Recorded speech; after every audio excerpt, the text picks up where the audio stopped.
مولا علی شیر خدا نے اپنی زندگی ساری 9 سال کی عمر تھی جب کلمہ پڑھا تھا. 9 سال حضور نے سب گھر والوں کی دعوت پکائی اور جب سب لوگ آ گئے سارے خاندان والے تو فرمایا میں اللہ کا نبی ہوں, کون کون میری مدد کرے گا. آپ کو پتا ہے نا کہ جب مشکل وقت آتا ہے نا یہ تو تب پتہ چلتا ہے نا ساتھ کون چلتا ہے. امیر آدمی ہو نا جس کے پاس 10 کروڑ روپیہ ہو اور وہ اپنے مکان کا تیسرا لینٹر ڈالنے لگے نا, تیسرا, تو سارے بڑے بڑے لوگ آ کے پوچھتے ہیں چودھری صاحب کو ضرورت ہوئی تو بتانا پیسے پوچھے. تو غریب آدمی کی چھت گر جائے تو اسے کوئی بھی نہیں پوچھتا, بلکہ جن سے تعلق ہوتا ہے وہ بھی موبائل بند کر لیتے ہیں. وہ کہتے ہیں اس لیے واپس کیسے کر دیں. حضرت مولا علی اس زمانے میں جب شام سون گیا سب کو, حضور نے فرمایا کون کون میرے ساتھ چلے گا. روٹی بھی کھا لی, گھر بھی آ گئے, صادق اور امین بھی کہہ دیا, جب کہا چلے گا کون کون, چپ کر گئے. تو حضرت علی کہتے جب میں نے حضور کے چہرے پر ذرا پریشانی دیکھی نا یہ چلتے کیوں نہیں, تو آپ فرماتے ہیں کہ ابھی میں کھجور کھا رہا تھا, کرتا لمبا پہنا ہوا تھا, سب سے پیچھے بیٹھا تھا اور حضرت علی کا قد بھی درمیانہ تھا. آپ فرماتے ہیں میں اٹھا اور کھجور ابھی میرے منہ میں تھی, جھٹپٹ میں نے اسی طرح نکال کے جیب میں ڈال اور میں پنجوں کے بل کھڑا ہو گیا, دونوں بازو کھڑے کر کے کہا حضور یہ نہیں بولتے تو نہ بولے, انا ناصرو کا یا رسول اللہ, انا حافظو کا یا رسول اللہ. حضور آپ جہاں جہاں کہیں گے علی آپ کا مددگار بنے گا, دین کی مدد کرے گا, اور اگر آپ تک کوئی آئے گا تو علی آپ کی حفاظت کرے گا. 9 سال کی عمر میں چلے علی دین کی نوکری کے لیے. پھر بدر میں بھی پہلی صف میں, احد میں بھی پہلی صف میں, خندق میں بھی پہلی صف میں. ایک جنگ میں حضور نے کہا علی تو رہ جا, اس دفعہ رہ جا, تو عرض کی رو پڑے حضرت علی, دلیر آدمی تھے, رو پڑے. کہنے لگے حضور آپ مجھے بچوں اور عورتوں کے پاس چھوڑ کے جا رہے ہیں, حضور مجھے لے چلے, میں میدان کا زندگی ساری گزار دی, ساری زندگی گزار دی. اپنے زمانے میں آپس کا اختلاف بھی دیکھا, ساری زندگی شیر خدا نے دین کو دے دی. کوفے کی جامع مسجد میں 21 رمضان کو جب حضرت علی کو خنجر لگا نا, تو تاریخ میں جملہ محفوظ ہے, خنجر لگا نا جب 9 سال کی عمر میں یاری لگائی, 63 سال عمر ہو گئی, جب خنجر لگا تو کہنے لگا فزت برب الکعبہ, مجھے رب کعبہ کی قسم آج کامیاب ہو گیا ہوں. پانی پرن سہیلیاں تے رنگا رنگ کڑے, اسی پریا اس دا جانیے جس دا توڑ چڑھے. کہا دیکھو بھائی میں آج کامیاب ہو گیا, میں کامیاب ہو گیا. وہ جو میں نے کہا تھا حضور میں ساتھ رہوں گا, تو لے سجنا سا توڑ نبھائی, جان دیتی راہ تیرے دے دیا, ہر چیز دین کو دے دی. کون سی پراپرٹی چھوڑ کے گئے پیچھے, کون سا نظام بنا کے گئے. امام حسن بھی شہید ہوئے, پتہ ہے آپ کو. امام حسن کا بھی دن منانا چاہیے کہ نہیں, ان کے یوم مثال پہ بھی کچھ جلسہ کر لیا کرو, بڑے ہیں امام حسین سے. ادھر سارا زمانہ چلتا ہے ادھر چل پڑتے ہو. حدیث میں جہاں جہاں نام آیا نا, پہلا امام حسن کا ہے, دوسرا امام حسین کا ہے, اور امام حسین کے اپنے جملے ہیں. فرماتے ہیں میرا بھائی نہیں, میرا امام بھی ہے, میرا امام بھی ہے. اور آپ فرمایا کرتے تھے میں نے بڑی چیزیں اس حسن سے سیکھی ہیں, جو انہوں نے سیکھا ایک بتاؤں اس میں سے.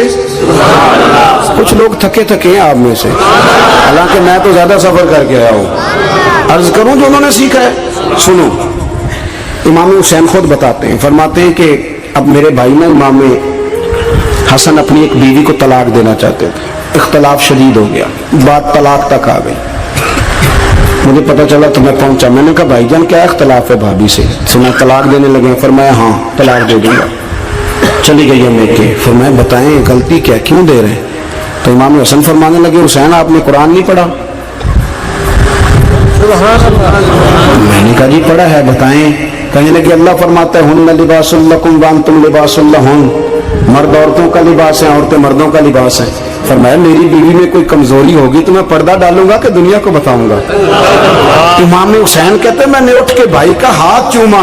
میں نے کہا آیت میں نے پہلے بھی پڑھی تھی, تفسیر آج سمجھ میں آئی ہے, تفسیر آج سمجھ میں آئی ہے, میرے بڑے بھائی نے سمجھائی ہے, سمجھ میں آئی. کہتے ہیں کچھ دنوں کے بعد امام حسن نے بیوی کو طلاق دے دی. میں پھر آیا اور میں نے کہا میرے شانوں والے بھائی آپ بھی بتا دیں کیا مسئلہ تھا. तो कहते मेरा माथा चूमा मेरे बड़े भाई ने और कहने लगे हुसैन छोड़, वो गैर महरम बीबी है, मैं किसी गैर की बातें तेरे साथ क्या करूं, तलाक दे दी, गैर महरम हो गई, अब उसका जिक्र क्या छेड़ना। कहते मैं समझ गया कि मेरा भाई कुरान की उस रूह को जानता है जो हुसैन तक भी पहुंच रही है। भाइयों, इमाम हसन रदी अल्लाह ताला अन्हु, आपको पता है ये कायनात का वो अजीम शख्स है, हसन इब्ने अली, वो अजीम हस्ती है जिसने ताज छोड़ दिया, तख्त छोड़ दिया, पर नबी पाक की उम्मत को जोड़ दिया। नबी करीम ने उनको अपने साथ बिठा के कहा था, सही बुखारी में मौजूद है, कहा ये मेरा बेटा हसन सैयद है, या मुसलमानों की दो जमातें लड़ेंगी तो ये सुलह कराएगा। हजरत इमाम हसन ने तख्त छोड़ा, ताज छोड़ा, लेकिन मुसलमानों को आपस में इतनी बड़ी कुर्बानी, इतनी बड़ी कुर्बानी। यहाँ तो भाई छोटा सा मसला होता है, मस्जिद में अच्छे भले इमाम साहब नमाज पढ़ा रहे होते हैं, बच्चे पढ़ रहे होते हैं, और मस्जिद में तो तकरीबन 15-20 चौधरी इतवार मस्जिद में होते हैं। थोड़े पिंड तो नहीं है इंज? चलो अल्लाह का शुक्र है जी, इतने नहीं थोड़े ने, चलो अल्लाह करे वो भी नाल ही रल जाए, दरवेशी चंगी चुदरादा की करना है। तो वैसे मैंने देखा है थोड़ी सी जो किसी शहर की बड़ी मस्जिद होती है उसमें 15-20 चौधरी होते हैं, और मौलवी साहब की मजबूरी है सब की मान के चलना, दो की ना माने कारी साहब, दो की। अब वो ये नहीं देखेंगे कि दीन का नुकसान हो रहा है, मस्जिद का मसला है, बच्चों का मसला है, उनको तो जात का मसला है, मेरी नहीं मानी लिया था छुट्टी। तो खुदा के बंदो, हम 2 मिनट के लिए चुदराहट नहीं छोड़ते, दीन का नुकसान कर देते हैं। इमाम हसन ने पूरी हुकूमत छोड़ दी, पूरी हुकूमत। इतना बड़ा सखी कम आपको मिलेगा जो सखावत करे और नबी की उम्मत को बचाए सल्लल्लाहु। ये बात बयान नहीं होती, अक्सर नहीं होती, शायद पूरे करबला में आपने ना सुनी हो, इल्ला माशाअल्लाह। इसको समझे इमाम हसन। और फिर मजे की बात, इमाम हसन भी शहीद हुए, जहर दिया गया, और जब वो शदीद बीमार हो गए ना, जहर असर कर गया, तो इमाम हुसैन आए, बड़े परेशान हुए, रो पड़े, कहने लगे भाई मुझे बताओ किसने जहर दिया।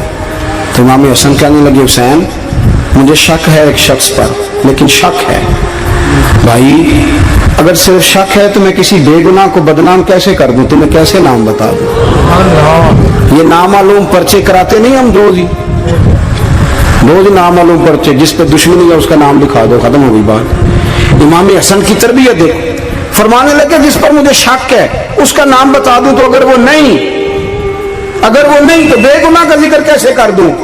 तो इमाम हुसैन फरमाने लगे भाईजान अगर वही हुआ तो आप फरमाने लगे वही हुआ ना तो हुसैन फिर भी तू छोड़ दे, मैंने रब के सुपुर्द कर दिया, अल्लाह बेहतरीन इंतकाम लेने वाला है। अल्लाह इतना बड़ा हौसला सैयदा के बेटे का, शेर के बेटे का, शेरों जैसा कलेजा, इतना दिल दरिया समुद्रों डूंगे, कौन दिलां दियां जाने। ओ भाई थोड़ा हौसला कर, जितन जितन ते हर कोई खेडे, तू हारन खेड फकीरा, और जितन दा मुल कौडी पैंदा ही हारन दा मुल हीरा। और कहीं बैक भी तो हो ना, कहीं तू दरगुजर भी तो करना, कि हर जगह छा के रहना, हर जगह छा के रहना।